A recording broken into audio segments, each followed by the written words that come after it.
As I always say at the start of all my posts, I hope some of the materials I'm able to share on this site would get an average person like myself going from a place of good to greatness as we strive to reconstruct ourselves, to create a future for ourselves that is bright, that is sustainable, and that would obviously last. Now today, I want to ask you a simple question, and the question is, how do you measure specific pointers in your life? Those pointers that tell you how far you've traveled from where you are now in your journey of life, and how long you have left to go to achieve the set goal and your desires. Do you know, it's so important as individuals that we are able to find a way of measuring these specific pointers for whatever goal we set for ourselves: relationship, family, business goals, change goals, whatever goals we set for ourselves. We have to find a way in measuring. We can't just be doing it off, the que sera element and expect it all to work out in our favor. It has to be calculated, it has to be measurable, and it has to be achievable. And that's the only way that you set goals for yourself and you get those goals done within time. Because if you're not putting a calculated, measurable plan in place, it's impossible for you to know how far you've left. It's impossible to know when you've fallen short of set goals, and it's impossible for you to meet your target on time. I mean, you could eventually still meet it at a delayed later time, but why suffer yourself to have to go through all that stress when putting a simple plan in place that could allow you calculate with specific pointers where you are, how far you've traveled from, and how much more you need left to go, makes life and goals much more easier to achieve. Now, individually, I believe, as psychologists say, we're all simple ground stations of needs. We all have something we need. But the beauty of it is that everything that we need, we have been given the ability to make it happen by our Creator. It's impossible for me to talk and not make biblical references, because everything as human beings that we need to survive is scripted for us in the Bible. So God made the man first. God made everything first, and then He made man, and He gave man dominion over everything. That means we're in charge. That means in the whole process of creation of the earth, after everything was created, He created man, and He said, "Have dominion." That means everything we need, we have dominion over it. He wouldn't say have dominion over it if He doesn't embed in the man He's created the mindset to be able to take dominion over it. Because it didn't instruct us on how to take dominion. It was a command to have dominion. We have dominion over it. And so the power that He's given us to have dominion over all our wants, all our needs, is simply with our mind.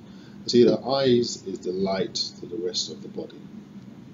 So if your eyesight is good, there's light in all your body. You see clearly. You're able to see and analyze things. And I can tell you again, as my normal favorite way of saying it, my eyes could see I'm sitting in front of a computer screen, and my mind analyzes what my eyes see. That yes, Tony is sitting in front of a computer screen. But if my eye was defective, or my eyesight was defective, I could be sitting in front of here and not see that I'm in front of a computer screen. My mind could tell me I'm sitting in front of it, but my eyes can't specifically see it, that I'm sitting in front of it. I can't project the image through my eyes to my brains, and I'm sitting in front of a computer screen. And metaphorically, I can never say that word, metaphorically, that's how it works in the mind.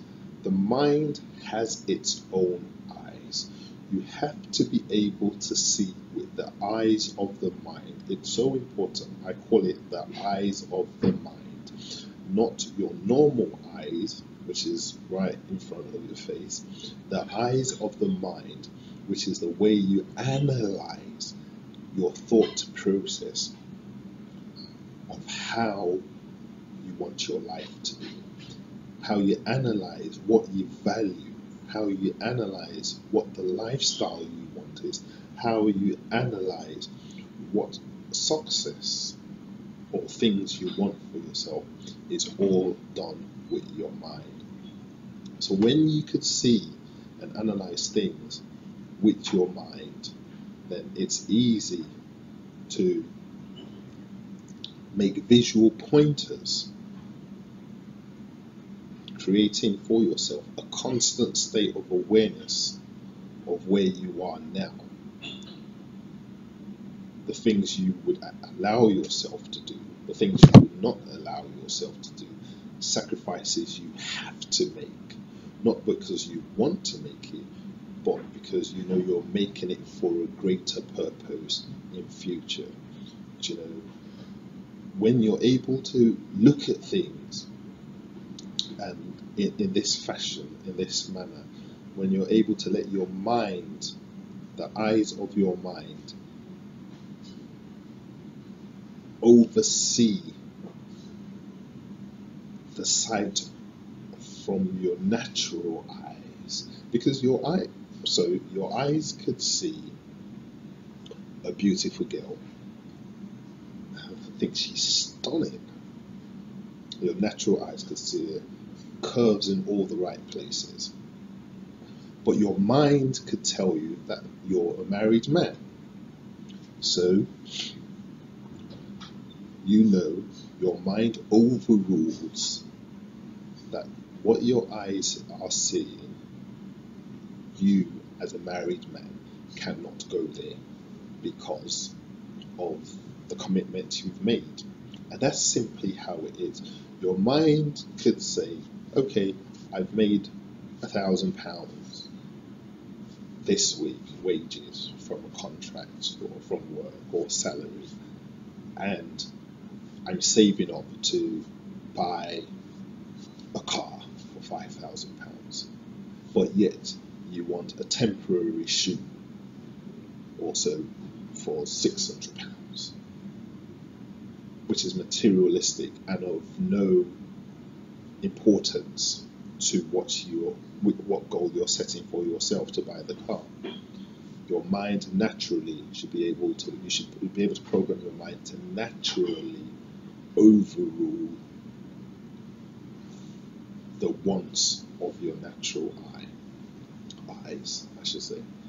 And a repetitive process of this, believe me or not, it helps you measure where you are, because indirectly, even if you're not putting specific plans in place to measure it, you're in constant awareness, you're in a state of constant awareness of what goals you have set for yourself, and in constant awareness of where and what you need to do to get there. So at every point in time, you are actually measuring where you are. Because if you're saying no to a woman, you're measuring that. You know what? I need to have a prosperous marriage. If you're saying no to, maybe going out with the boys and leaving your wife and not spending quality time, you're knowing that, I'm putting this effort towards my family. If you're a girl and you're saying no to all the shenanigans that ladies do and everything, it's because you want to give yourself and have a reputable reputation in the future, and that's how it is. And subconsciously, it seems like you're giving yourself, you're putting yourself under total control just so you can achieve the goal that you want for yourself in the future. And I think it's a strategy that works for me.